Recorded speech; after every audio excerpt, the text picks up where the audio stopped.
जब आप paper leak करोगे, रिजल्ट में घोटाला कर दोगे, इस समय जनता आक्रोशित है कि आप धर्मेंद्र प्रधान को क्यों बचा रहे हो। 4 बार उसके रहते हुए पेपर लीक होता है। आप हटाओ उस नालायक को। युवा जाग चुका है, जनजी जाग चुका है। नेपाल में क्या किया है वही हाल उत्तर प्रदेश और भारत में होने वाला है। बहुत धिक्कार है बीजेपी सरकार के ऊपर कि हमारे देश के बच्चों के साथ आतंकवादियों वाला व्यवहार तुम कर रहे हो। दुनिया भर में डंकेबाजी, कपड़े बदलना, कपड़े पहनना, मिलोनी, मॉडल, टॉफी, तुम यही करते रहे। मुझे तो लगता है ये सरकार नहीं है, अंग्रेजों की चलाई हुई सरकार है। लगातार धर्मेंद्र प्रधान के इस्तीफे को लेकर जहां हर जगह, हर शहर में लगातार प्रदर्शन हो रहे हैं और आज आप देख सकते हैं यहाँ पर भी जो आम आदमी पार्टी के छात्र हैं वो भी धर्मेंद्र प्रधान को लेकर इस्तीफा दे रहे हैं। यहाँ पर नौजवान बच्चे हैं, उनसे बातचीत करते हैं। जिस तरह से धर्मेंद्र प्रधान का लगातार इस्तीफे की मांग हो रही है, क्या लगता है उनके एक इस्तीफे की मांग से सब कुछ बदल जाएगा? देखिए, एक इस्तीफे की मांग से कुछ बदलेगा या नहीं बदलेगा उसका हमको नहीं पता है, लेकिन हाँ एक जो मतलब सरकार है उसमें एक मतलब डर तो आएगा कि हम आएगा ना, क्योंकि जरूरी बहुत है, क्योंकि इन लोगों को तो खुद ही दे देना चाहिए था। खुद ही इतना तो शर्म होना ही चाहिए इंसान को कि अगर इतने सारे लोग इकट्ठा होकर के कह रहे हैं कोई बात तो वो गलत तो हो नहीं सकती बिल्कुल भी। अगर 1-2 लोग कहते तो कोई मान सकता था। इतने सारे लोग परेशान है, इतने सारे लोग इतने दिन से प्रोटेस्ट कर रहे हैं, 22-23 दिन से सब खाना पीना नहीं खा रहे हैं। तो भाई वो तो कहाँ से आए हो आप लोग? हम लोग तो अभी यहीं कपूरथला से आ रहे हैं, पढ़ाई कर रहे हैं। किस चीज के छात्र हो आप? हम एसएससी के स्टूडेंट हैं। एसएससी पेपर लीक को जिस तरह से मामले लगातार बढ़ रहे हैं उनको शिकार हुए पेपर लीक के, हम लोग भी शिकार हुए हैं। 2 बार यूपी पुलिस का पेपर हुआ, लीक हो गया। लेखपाल का पेपर हुआ, लीक हो गया। यूपीएसआई में भी धांधली हो गई।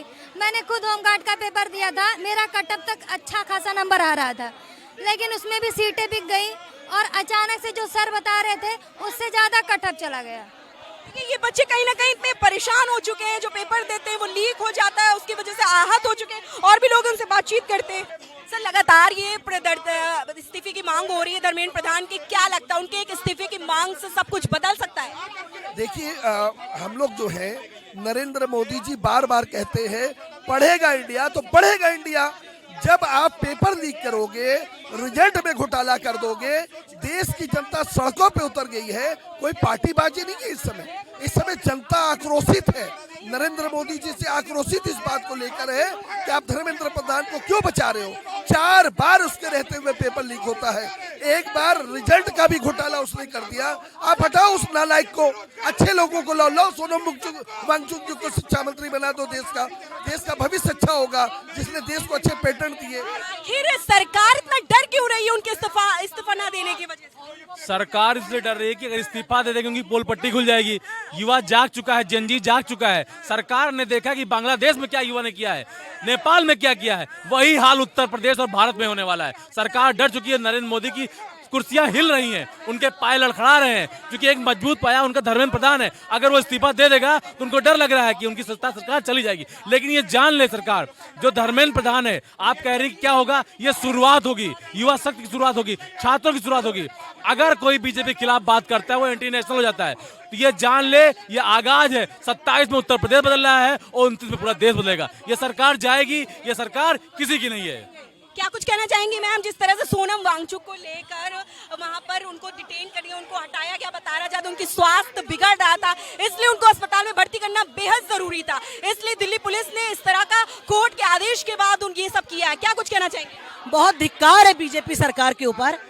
आज मुझे बहुत शर्म के साथ कहना पड़ रहा है कि हमारे देश के बच्चों के साथ आतंकवादियों वाला व्यवहार तुम कर रहे हो। तुम अपने आप को संसार की सबसे पावरफुल पार्टी कहते हो और जाके वहाँ पे 50 बच्चे जमा हो गए, तुम्हारी हवा निकल गई। बिल्कुल गरीब पे बैठ के प्रधानमंत्री के कार्यालय के 30 दिन तक प्रदर्शन चलता रहा। हमारे देश का प्रधानमंत्री अपने ही देश के बच्चों से पूछ नहीं पाए कि तुम चाहते क्या हो।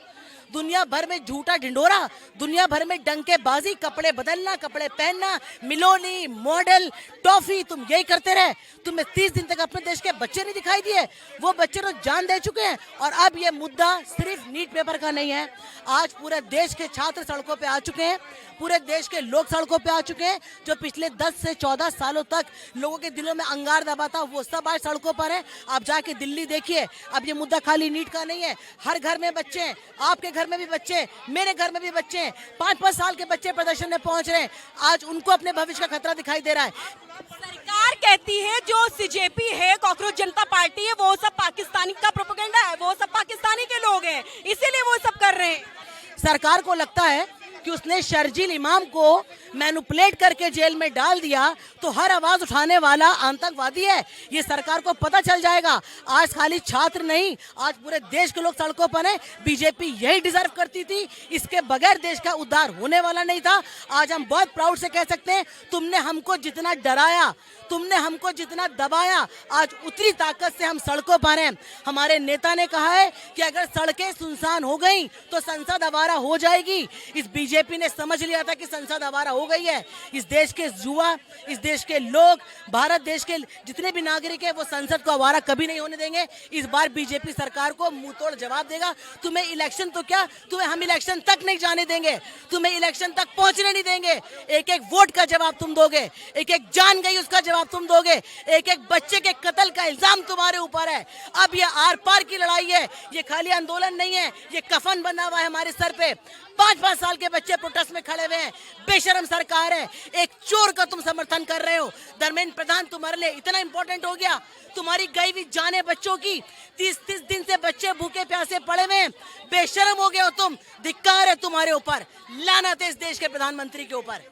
देखिए, ये कहीं ना कहीं जो आक्रोश देख रहे हैं प्रदर्शनकारियों में, वो ये कहीं ना कहीं पूरा भरपूर दिख रहा है कि कितना धर्मेंद्र प्रधान के इस्तीफे को लेकर जिस तरह से वो मांग पड़ रहे हैं, वो उन्होंने ठान लिया इस बार की लड़ाई या तो आर है या तो विपार है। और लोग यहाँ से जो आम आदमी पार्टी के वरिष्ठ हैं, उनसे बात करने की कोशिश करते हैं कि क्या कुछ कहना चाहेंगे। जिस तरह से सोनम वांगचुक को जबरदस्ती उठाया गया, लेकिन दिल्ली पुलिस का कहना है ये कोर्ट के आदेश के साथ हुआ। तो जब तक एक बात सोनम वांगचुक जी रहेंगे तब तक हम लोग एक बात आपको साफ बता दें, मैं बिल्कुल इस बात के समर्थन में हूँ कि सोनम वांगचुक जी भूखे प्यासे थे, उनसे बात करने का तरीका होता है। आप बात करते, क्या मोदी जी के पास कोई एक ऐसा व्यक्ति नहीं था जो, या भारतीय जनता पार्टी के अंदर कोई एक ऐसा व्यक्ति नहीं था जो भारतीय जनता पार्टी का, कि जो जाकर मंच पर सोनम वांगचुक जी से बात करता? अरे इतनी तानाशाही किस बात के लिए है, इतनी तानाशाही क्यों कर रहे हैं? भाई धर्मेंद्र प्रधान जी, बख्श दीजिए नौजवानों को। हाथ जोड़कर आपसे गुजारिश करती हूँ कि इस्तीफा दे दीजिए। तो ये प्रोटेस्ट यहीं पर खत्म करने की कोशिश कर रहे हैं। जितनी जनता भी हमें सुन रही है, ज्यादा से ज्यादा तादाद में यहाँ पर आए। जब तक सोनम वांगचुक जी की बातें या मांगे वहाँ पर पूरी नहीं होती है, तब तक हम लोग यहाँ पर अनशन पे बैठेंगे। हमें यहाँ से कोई नहीं हटा सकता है, हम यहाँ पर बैठे रहेंगे।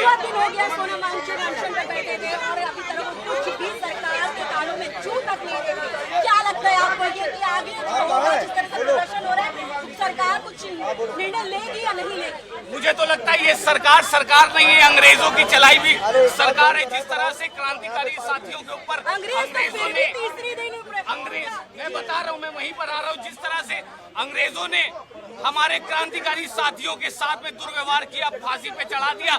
आज क्या आपको लगता है कि अंग्रेजों ने कभी किसी साइंटिस्ट के साथ ऐसा किया था?